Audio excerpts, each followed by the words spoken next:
proposed firecrackers be allowed under a tightly regulated framework permitting only green firecrackers approved by the National Environmental Engineering Research Institute's experts.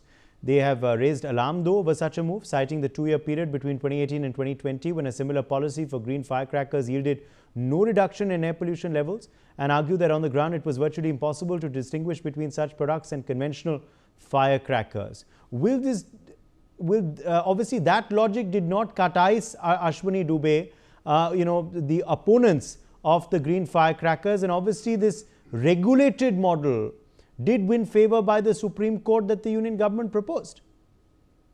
Uday, just see, there is the study, environmental study and impact says that the temporary measures such as green crackers which were banned had not significantly reduced the pollution level, and therefore there was a raising question and alarming questions about their effectiveness. Now one thing, just at the time of Diwali, putting a ban, ignoring the livelihood dependence of thousands and thousands of people of the country who are involved into this business, this is one.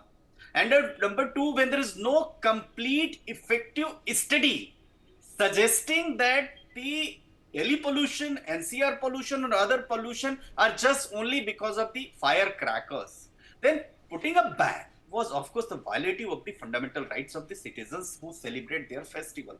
One. Two, the court, Uday, has a right to put a ban. Even the environmental laws can be affected, making certain norms can be made to restore the Anil Sood, do green crackers work? What is your perspective?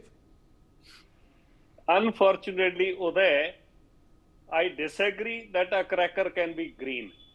Just because the Supreme Court judge coined the word green cracker, how cracker can be green? I have seen cracker manufacturing units in Tamil Nadu. I have seen how these are manufactured. When an ordinary law in India cannot be enforced, how they can enforce ban on crackers and that to certify green crackers?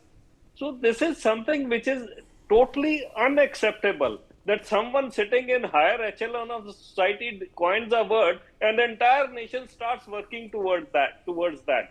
This is something very strange. A cracker can never be green. And let me tell you, crackers is no way concerned or connected with our religion. The only celebration when Lord Shri Ram came back after a victory on Ravan, it was Deepmala.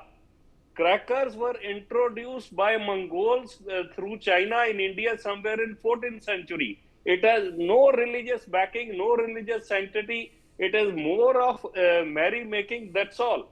If people say that this is connected with religion, we are misleading ourselves. And again, let me reiterate, our total enforcement mechanism is flawed. It is archaic. It fails at every stage because I am already contesting quite a few issues before NGT. I am shocked the way our CPCB or DPCC, even CSIR, NEERI also, their conduct is also shocking. Filing affidavit is fine. Suggesting mechanism is fine. Who will enforce? Where is the will? Where is the power? Where are the people? Where is the mechanism?